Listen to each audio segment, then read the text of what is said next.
श्रीलंका को अब तक के सबसे खराब कोविड-19 के प्रकोप का सामना करना पड़ रहा है क्योंकि द्वीप राष्ट्र ने सबसे अधिक एकल दिवसीय मौतों को दर्ज किया है। यहाँ कोरोना के मामले अब अस्पतालों की क्षमता से ज्यादा आ रहे हैं। कोरोना का पहला मामला चीन में मिला था, लेकिन चीन ने कोरोना पर जल्दी ही काबू पा लिया था। चीन दुनिया में पहला ऐसा देश था जिसने अनलॉक किया था। अब फिर चीन में कोरोना अपना पैर पसार रहा है। चीन ने जिन प्रांतों को कोरोना मुक्त घोषित किया था, अब वे कोरोना के डेल्टा वेरिएंट का सामना कर रहे हैं। अमेरिका के शीर्ष कोरोना वायरस सलाहकार डॉक्टर एंथनी फॉसी ने कहा कि यूएस में कोविड-19 मामले दोगुने हो सकते हैं क्योंकि डेल्टा से भी बदतर वेरिएंट आ सकता है। फॉसी ने बताया, अगर अमेरिका का वर्तमान कोविड-19 उछाल गिरावट और सर्दियों में जारी रहता है तो देश को वायरस के और भी अधिक घातक वेरिएंट का सामना करना पड़ेगा जो वर्तमान कोरोना वायरस टीकों से बच सकता है।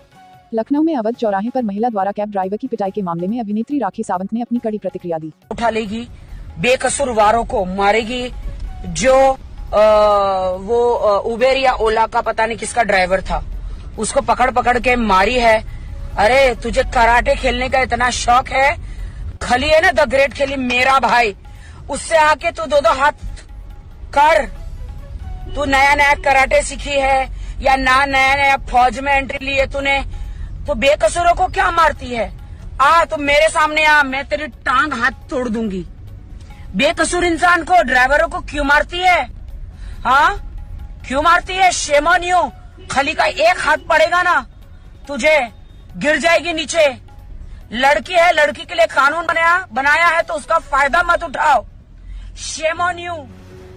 भारतीय हॉकी टीम ने इतिहास रचा। पुरुष हॉकी में टीम इंडिया ने 41 साल बाद मेडल जीता। जर्मनी को ब्रॉन्ज मेडल मैच में 5-4 से हराया। अमेरिका के बाद दुनिया में सबसे ज्यादा कोरोना मामले रोजाना अभी भी भारत में ही दर्ज किए जा रहे हैं। यहाँ कोरोना एक्टिव मामलों की संख्या भी 4 लाख से ज्यादा है। पिछले 24 घंटों में 42,982 नए कोरोना केस आए और 533 संक्रमितों की जान चली गई है। अयोध्या में बन रहे राम मंदिर का ग्राउंड फ्लोर साल 2023 के अंत तक तैयार हो जाएगा। इसके बाद श्रद्धालु भगवान श्री राम के दर्शन कर पाएंगे। आज राम मंदिर के भूमि पूजन का 1 साल हो गया। प्रधानमंत्री नरेंद्र मोदी ने पिछले साल अयोध्या में राम मंदिर का भूमि पूजन किया था। मंदिर का पूरा परिसर 2025 के अंत तक बनकर तैयार हो सकता है और इसमें करीब 1000 करोड़ रुपए की लागत आ सकती है। उत्तर प्रदेश के मुख्यमंत्री योगी आदित्यनाथ ने आज जनता दर्शन कार्यक्रम में लोगों से मिलकर उनकी समस्याएं सुनी और शिकायतों के तुरंत निस्तारण का अधिकारियों को निर्देश दिया। लखनऊ के पुलिस कमिश्नर डी.के. ठाकुर ने लापरवाही बरतने के आरोप में कृष्णा नगर थाने के इंस्पेक्टर महेश दुबे, सेकंड अफसर सब इंस्पेक्टर मोहम्मद मन्नान और चौकी इंचार्ज भोलाखेड़ा हरेंद्र सिंह को लाइन हाजिर कर दिया है। वहीं अमीनाबाद आलोक कुमार राय को इंस्पेक्टर कृष्णा नगर बनाया है। पुलिस कमिश्नर ने अपने रीडर इंस्पेक्टर सूर्यभली पांडेय को इंस्पेक्टर अमीनाबाद नियुक्त किया है। भारतीय पुरुष हॉकी टीम की जीत पर प्रधानमंत्री नरेंद्र मोदी ने टीम के सदस्यों से बात कर बधाई दिया। नमस्कार सर।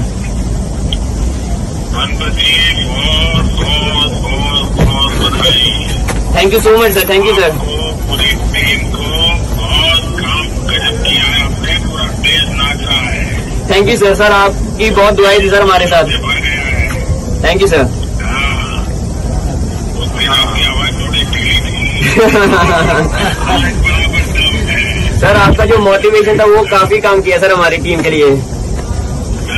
आप लोगों की मेहनत काम कर रही थी। Thank you sir. ने भी बहुत मेहनत की आप सबके साथ। बिल्कुल सर।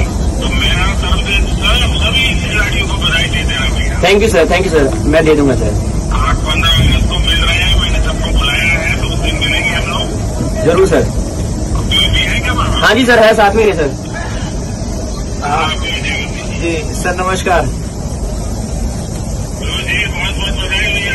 बहुत बहुत धन्यवाद सर। उस दिन आपने जो प्रोत्साहन दिया था ये उसी का कमाल है। पूरा देश गौरव कर रहा है। जी जी बहुत बहुत धन्यवाद मोदी जी आपका। और मोदी जी मेरे साथ में चीफ कोच भी है ग्राहम रीड, आप उनसे अगर बात करना है। जी जी लीजिए। Hello, sir. I hope we have made you proud. Thank you.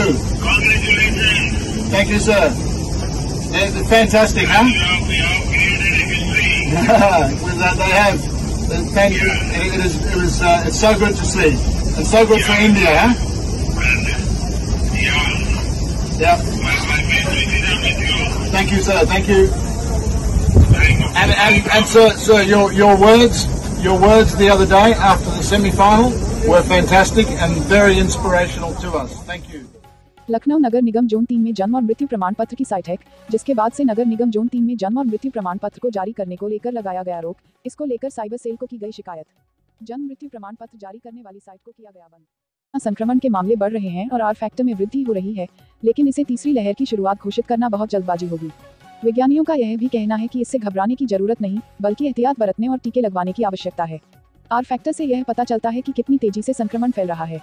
संभावित तीसरी लहर को लेकर लखनऊ जिलाधिकारी सख्त, समस्त अधिकारियों की बुलाई बैठक। कोरोना संक्रमण पर प्रभावी नियंत्रण स्थापित करें। बाहर से आने वाले लोगों की ट्रेवल हिस्ट्री दर्ज करें। ट्रेवल हिस्ट्री का संपूर्ण विवरण दर्ज किया जाए। केंद्र सरकार ने त्योहारों को लेकर राज्य सरकारों को निर्देश जारी किए हैं।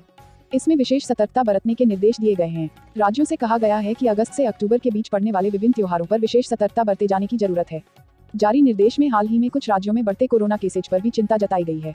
Lucknow police commissioner DK Thakur द्वारा सकिल कैसरबाग थाना अमीनाबाद व थाना नाका का किया गया अर्दली रूम लंबित विवेचनाओं की समीक्षा कर दिए आवश्यक दिशा निर्देश।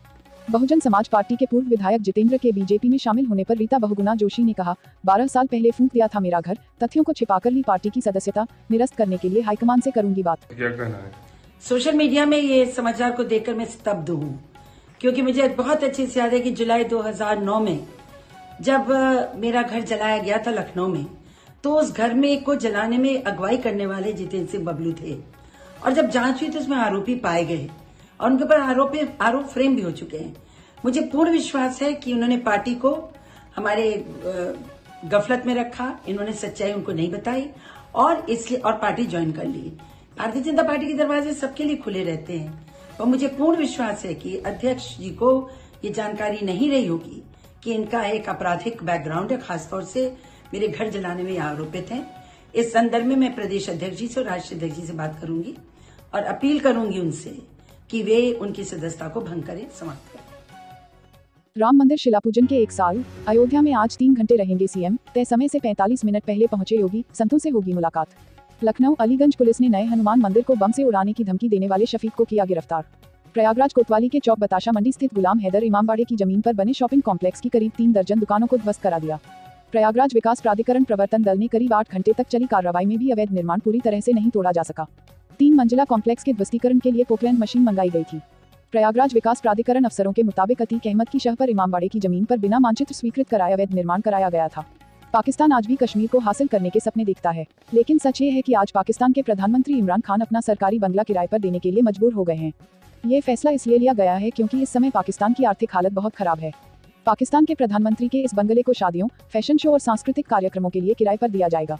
भारत के खिलाफ प्रस्ताव पास करने वाले न्यूयॉर्क के गवर्नर एंड्रयू क्यूमो पर 11 महिलाओं ने यौन शोषण का आरोप लगाया है, जिसके बाद न्यूयॉर्क गवर्नर एंड्रयू क्यूमो काफी ज्यादा मुश्किलों में घिर गए हैं और उनके ऊपर इस्तीफा देने का भारी दबाव बन रहा है। न्यूयॉर्क गवर्नर एंड्रयू क्यूमो पर अमेरिका के राष्ट्रपति जो बाइडेन और डेमोक्रेटिक पार्टी के कई और नेताओं ने सनसनीखेज आरोप लगने के बाद इस्तीफा देने के लिए कहा है। जांच में पाया गया है कि न्यूयॉर्क गवर्नर एंड्रयू क्यूमो ने करीब 12 महिलाओं का यौन उत्पीड़न किया है। पीएम मोदी ने अन्न महोत्सव के अवसर पर लाभार्थियों से की बात। कहा, डबल इंजन की सरकार ने ये सुनिश्चित किया है कि गरीबों, दलितों, पिछड़ों, आदिवासियों के लिए बनी योजनाएं जमीन पर तेजी से लागू हों।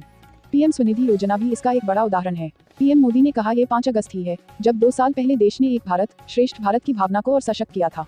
5 अगस्त को ही आर्टिकल 370 को हटाकर जम्मू कश्मीर के हर नागरिक को हर अधिकार, हर सुविधा का पूरा भागीदार बनाया गया। कोरोना काल में भी खेती और इससे जुड़े कामों को रुकने नहीं दिया गया, उन्हें पूरी सतर्कता के साथ जारी रखा गया। किसानों को बीज से लेकर खाद तक और फिर उपज बेचने तक समस्याएं ना हो, इसके लिए उचित प्रबंध किए गए। परिणाम ये हुआ कि हमारे किसानों ने रिकॉर्ड उत्पादन किया और सरकार ने भी एमएसपी पर खरीद के लिए खरीदने के नए रिकॉर्ड स्थापित किए। और हमारे योगी जी की सरकार ने तो बीते 4 सालों में एमएसपी पर खरीद में हर साल नए नए रिकॉर्ड बनाए हैं। यूपी में इस साल गेहूं और धान की खरीदी में पिछले वर्ष की तुलना में लगभग 2 गुनी संख्या में किसानों को एमएसपी का लाभ पहुंचा है। यूपी के 13 लाख से अधिक किसान परिवारों को उनकी उपज का लगभग 24,000 करोड़ रुपए सीधे उनके बैंक अकाउंट में पहुंचाया गया है। लखनऊ के अवध चौराहे पर हुआ भीषण एक्सीडेंट, चपेट में आए युवक को पहुंचाया गया अस्पताल।